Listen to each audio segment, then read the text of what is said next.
सहेली बहनों को आपस में बहुत प्यार था, लेकिन उर्मिला को ये सब बिल्कुल अच्छा नहीं लगता था।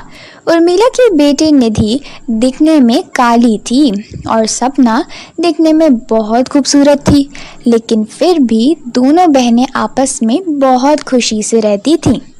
एक दिन उर्मिला गुस्से से निधि को कहती है, तुझे कितनी बार बोला है कि सपना के साथ मत रहा कर।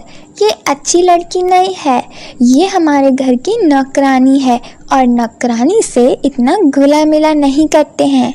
ये सब आप मुझे क्यों बोलती रहती हो? सपना मेरी छोटी बहन है और मैं उसे बहुत प्यार करती हूँ। इतना बोलकर निधि वहाँ से चली जाती है।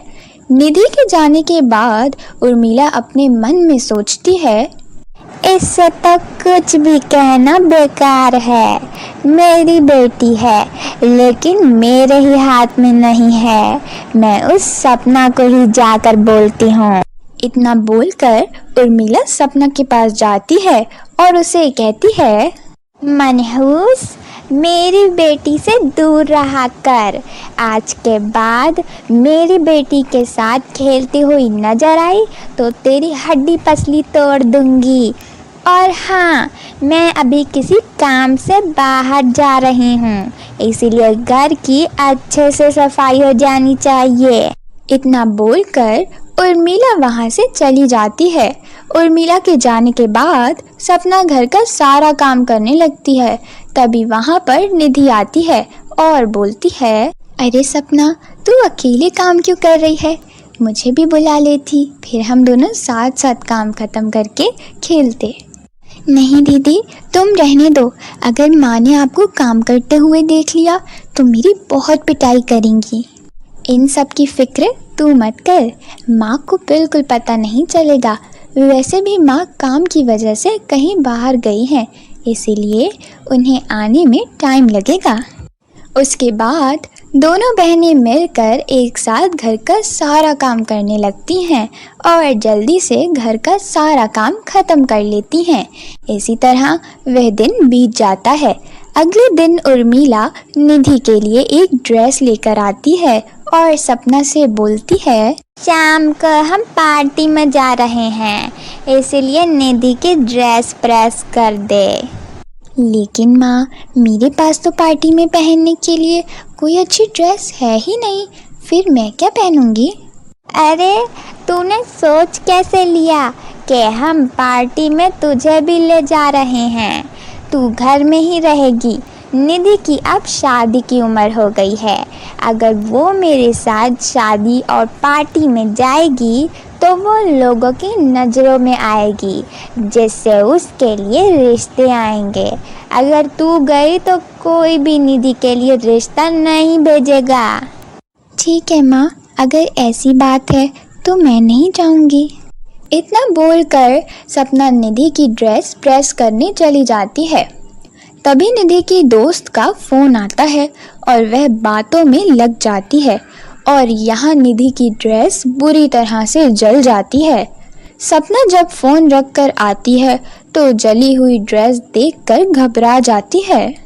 अरे, मैं तो स्विच ऑफ करके नहीं गई थी क्या? अब तो माँ मुझे बहुत मारेगी। तभी वहाँ पर निधि और उर्मिला आ जाते हैं।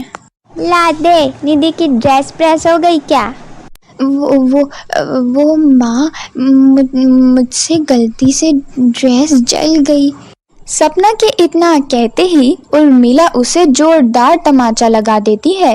नालायक, मनहूस, तूने जानबूझकर मेरी बेटी की ड्रेस जला दी।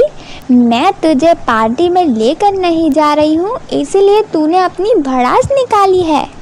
नहीं माँ, मैंने ऐसा कुछ नहीं सोचा था, पता नहीं कैसे स्विच ऑफ करना भूल गई। कोई बात नहीं माँ, और वैसे भी मेरी तबीयत कुछ ठीक नहीं लग रही है, इसीलिए मैं पार्टी में नहीं जाना चाहती हूँ। ठीक है, तू घर में बैठकर आराम कर, मैं चली जाती हूँ पार्टी में। और हाँ, नालायक लड़की, मेरी बेटी का अच्छे से ख्याल रखियो। इतना कहकर उर्मिला पार्टी में चली जाती है। 2 दिन बाद उर्मिला की बहन उसके घर आती है और उर्मिला से बोलती है, अरे उर्मिला, ये देख हमारी निधि के लिए रिश्ता आया है। मैंने लड़के वालों से बात कर ली है। आज शाम को ही वो लोग निधि को देखने आ रहे हैं।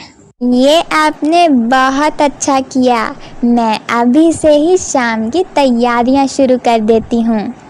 इतना बोलकर उर्मिला सपना के कमरे में जाती है और उसे बोलती है, आज शाम को निधि को लड़के वाले देखने आ रहे हैं, इसीलिए घर को अच्छे से सजा दे।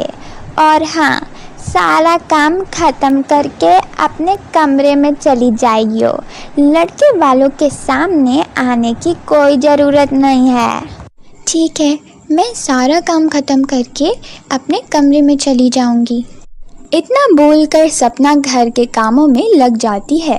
कुछ घंटों बाद घर का सारा काम खत्म करके सपना अपने कमरे में चली जाती है। वहीं दूसरी तरफ लड़के वाले भी आ जाते हैं।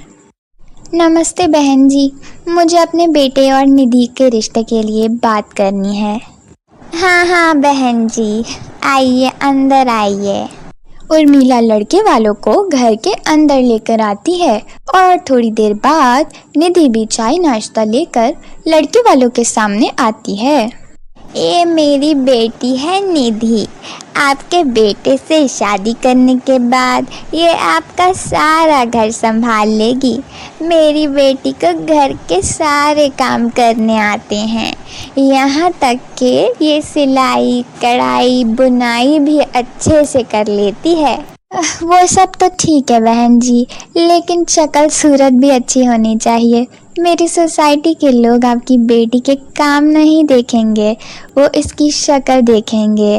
और शक्ल तो इसकी बिल्कुल अच्छी नहीं है। और वैसे भी घर के काम के लिए मेरे घर में बहुत सारे नौकर हैं। मुझे तो एक सुंदर बहू चाहिए थी। सपना अपने कमरे की खिड़की से ये सब देख रही होती है। तभी लड़के की माँ की नज़र खिड़की से झांक रही सपना पर चली जाती है।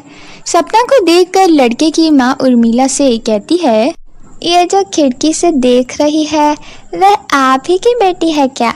अगर रिश्ते की बात करनी ही है तो उसी लड़की से कीजिए, क्योंकि मैं निधि से तो अपने बेटे की शादी नहीं करवाऊंगी। अच्छा, तो आप मेरी छोटी बहन सपना के बारे में बोल रही हैं? मैं अभी उसे बाहर लेकर आती हूँ। निधि सपना को लेकर बाहर आती है और लड़के वाले उसे पसंद कर लेते हैं। लेकिन सपना लड़के की माँ से बोलती है, आंटी जी, मैं आपके बेटे से शादी नहीं करूँगी, क्योंकि आपकी सोच बहुत बुरी है। आप किसी को इसके रंग रूप से देखती हो और मैं शादी करके ऐसे घर में नहीं जाना चाहती हूँ जहाँ बाहरी खूबसूरती देखी जाती है। सपना की बात सुनकर लड़की की माँ चिढ़ जाती है और वहाँ से चली जाती है। उनके जाने के बाद उर्मिला सपना से बोलती है, नालायक लड़की, मैंने तुझे कहा था ना कि किसी को नज़र मत आइयो। तुझे एक बार में कोई बात समझ नहीं आती है क्या? लेकिन माँ, मैंने अपने रिश्ते के लिए तो उन लोगों को मना कर दिया है। तूने मना कर दिया है तो कौन सा एहसान कर दिया है? अगर तू खिड़की से नहीं देख रही होती तो मेरी बेटी का रिश्ता हो जाता। मेरी बेटी तुझे अपनी छोटी बहन समझती है, लेकिन तूने उससे आज उसी की खुशियाँ छीन ली।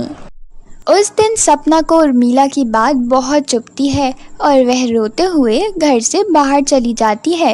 रोते रोते सपना सड़क किनारे बैठ जाती है। तभी वहाँ एक जादूगरनी आती है और उसे बोलती है, क्या हुआ बेटी, तुम क्यों रो रही हो? जादूगरनी के पूछने पर सपना उसे सारी बातें बता देती है। सपना की बातें सुनने के बाद जादूगरनी कहती है, अच्छा, तो तुम्हारी बहन के काले रंग की वजह से कहीं उसका रिश्ता नहीं हो पाता है और उसका गुस्सा तुम्हारी सौतेली माँ तुम पर निकालती है। मैं तुम्हें एक जादुई फेस क्रीम देती हूँ, जिसके बाद हमेशा के लिए सब कुछ ठीक हो जाएगा। इतना बोलकर जादूगरनी सपना को एक फेस क्रीम देती है। फेस क्रीम देखकर सपना बहुत खुश होती है और निधि के पास जाती है। दीदी, आप जल्दी से ये फेस क्रीम लगा लो, उसके बाद देखना सब कुछ ठीक हो जाएगा। सपना के कहने पर निधि फेस क्रीम लगा लेती है। उसके बाद अगले ही पल निधि भी सपना की तरह खूबसूरत हो जाती है। उसके बाद दोनों बहनें ये सारी बातें उर्मिला को बताती हैं। सारी बातें सुनने के बाद उर्मिला कहती है, मुझे माफ़ कर दे सपना बेटी, मैंने हमेशा तुझे गलत समझा और हर गलती की सज़ा तुझे ही देती रही। कोई बात नहीं माँ, लेकिन आज से आप मुझे मेरी माँ की तरह प्यार देना, क्योंकि मैं आपके प्यार के लिए बहुत तरसी हूँ। उर्मिला सपना को अपने गले से लगा लेती है और उसी दिन से उर्मिला अपनी दोनों बेटियों को बराबर प्यार करती थी। इस तरह सब कुछ ठीक हो जाता है और सपना अपने परिवार के साथ हंसी खुशी जीवन बिताने लगती है। तो आपने देखा दोस्तों, सौतेली बहन और जादुई फेस क्रीम की कहानी। अगर ये कहानी आपको अच्छी लगी हो तो ज़रूर लाइक करें और हमारे चैनल को सब्सक्राइब भी कर लें।